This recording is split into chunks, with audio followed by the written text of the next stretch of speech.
Sky high on fire, no shooting stars.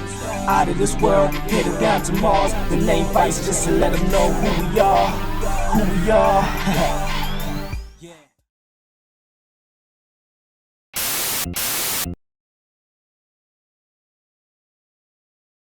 When I started marketing my one-man show, like,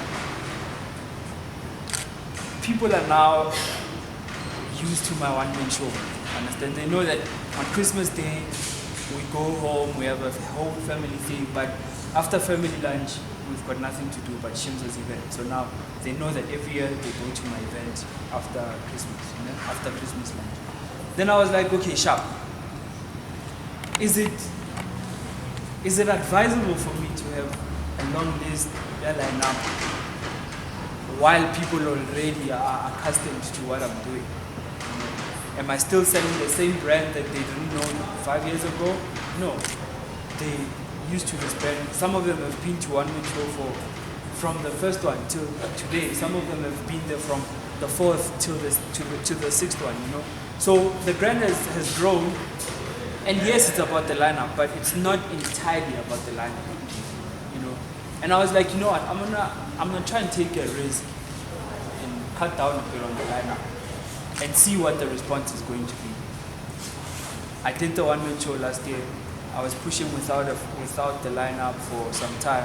I think my one-man show should be about me, and then anything else is just an extra, And that's why, if you noticed, I decided that Koshonyaka, there's not going to be a headliner.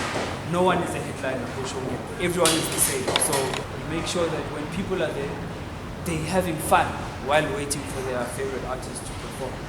Because it's one thing, yes, doing that, and then you are there and you don't understand who the fuck you're paying for.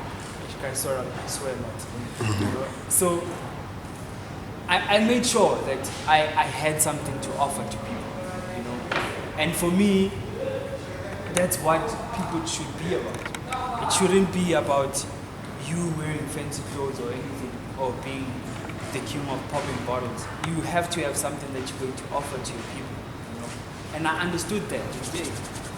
I need to pull out my socks when I'm playing at one-man show, because I don't want people bored until their favorite artist. Now when their artists are all done, now people start leaving because we're bored, You need to play ball, and that's where you need to sacrifice, Not everyone likes, even I don't like some of the songs that I play. But I understand that, yes, if there's a gig and there's 10 of us on the lineup, I can get away with not playing certain songs, My one-man show was probably at its peak last year, And I'm seeing, okay, some people that are my age now, some of them have kids now, some of them are starting to work, And some things are not as interesting to them as like a kid that's going out of high school, So you need to always look at those things. It's okay. When I was 18, all my friends around me were all going through adolescence and all that shit.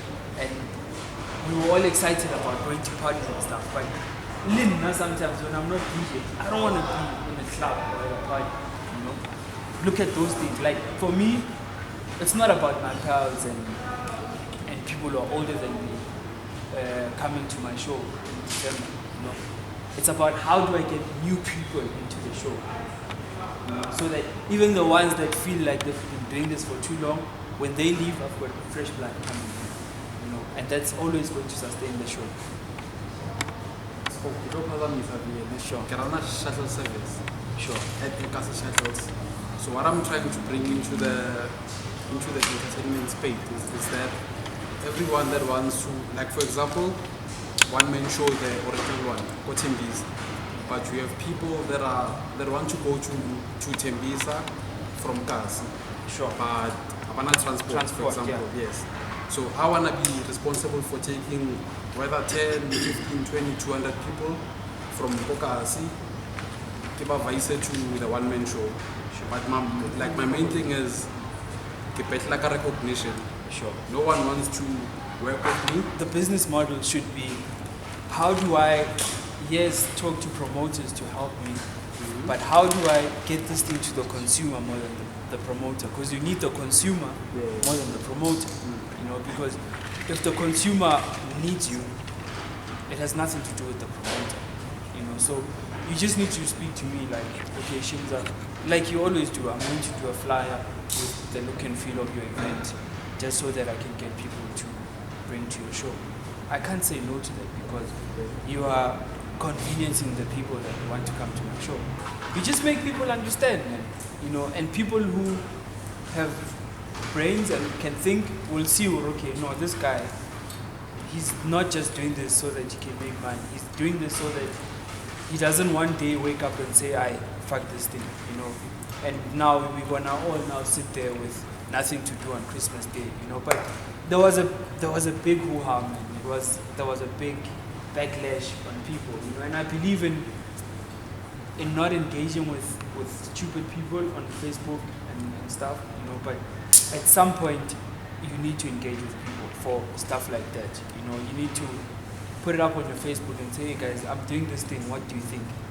And look at the comments and engage with them and try and make them understand why you're doing that. Because most of the time, you put a rule there and you're like, yeah, but I born, it's either that or not, you know. And because someone, they understanding people, but because you are not explaining that thing to them, they're probably thinking, yeah, South or something like that, you know. So you need to engage people and make them understand if you're going to apply changes into what you're doing. Sponsors are not child's play, you know. I remember all the time when I was fighting with people about this cooler bag thing. They were like, man, what you losing money, but like just find sponsors. You know, just find sponsors. It's like you just get there and say, hi, I'm Shimza, I'm a sponsor. You know?